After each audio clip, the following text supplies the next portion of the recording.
Mes chers bien-aimés, je vous adresse mes salutations affectueuses au nom de Jésus-Christ. Vous devez toujours être joyeux dans le Seigneur. Vous ne devez pas être triste, mais rester dans la joie. Notre Père Jésus-Christ veut que nous soyons toujours joyeux et remplis d'allégresse. Puisqu'il est votre Père, il désire que ses enfants soient dans la joie. Alors, pour que nous soyons dans la joie, il s'est offert en sacrifice sur la croix, portant nos tristesses afin de les transformer en joie. Ce Seigneur accomplit des miracles pour nous réjouir et nous remplir de bonheur. Et ce n'est pas tout. Chaque jour, il nous accompagne dans notre parcours de vie et nous aide de toutes les manières possibles. Même aujourd'hui, il vous parle comme un Seigneur qui vous vient en aide. Quand on regarde tout ce qu'il fait dans la Bible, c'est vraiment étonnant. Regardez un passage dans Ésaïe chapitre 51, verset 16. « Je te couvre de l'ombre de ma main. Mon cher fils, je te couvre de l'ombre de ma main. Ma fille, je te couvre de l'ombre de ma main. » C'est ce que dit le Seigneur, l'ombre de sa main. On dit souvent qu'on ne comprend la valeur de l'ombre que lorsqu'on est exposé au soleil.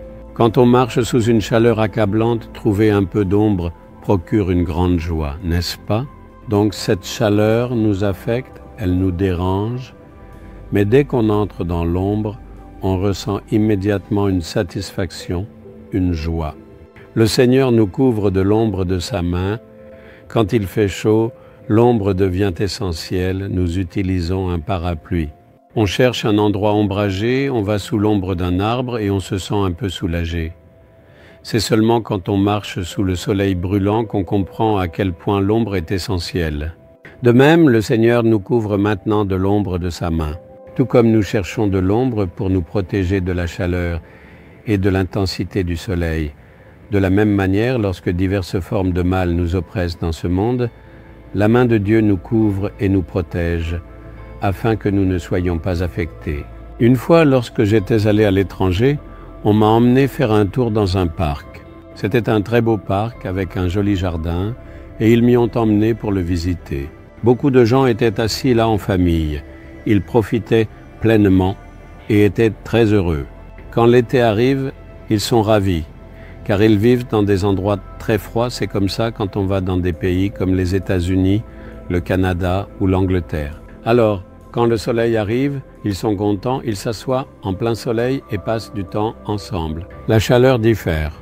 Là-bas, on aurait du mal sous leur soleil, cherchant de l'ombre. Ils s'assoient joyeusement au soleil. Comme ça, ils restent assis au soleil, famille après famille. Un petit bébé est même en train de dormir paisiblement comme ça. Ils l'ont joliment enveloppé et il dort paisiblement. Mais à cause de la chaleur, quand le soleil frappe l'enfant, on voit l'effet sur son visage, il commence à se crisper. Soudain, une ombre tombe sur le visage de l'enfant. Le soleil disparaît, remplacé par l'ombre. En regardant de plus près, on voit que c'est le père de l'enfant qui, en tendant ses deux mains derrière lui pour bloquer la lumière du soleil, crée de l'ombre sur le visage de l'enfant.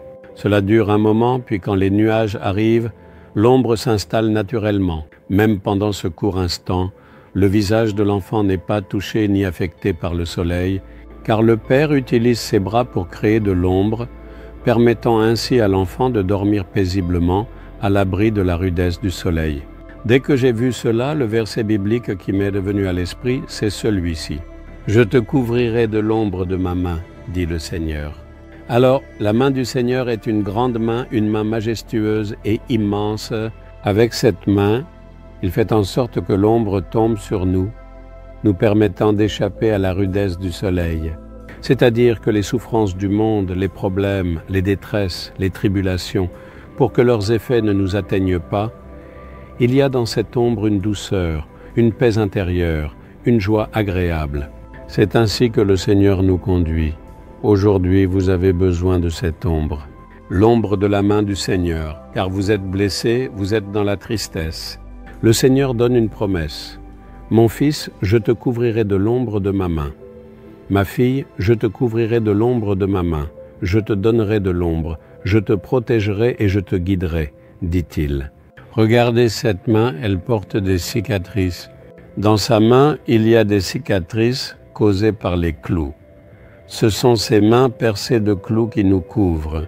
Chaque fois que je regarde cette main, je me souviens, pour mes enfants, j'ai été crucifié, cloué, et j'ai porté ces cicatrices.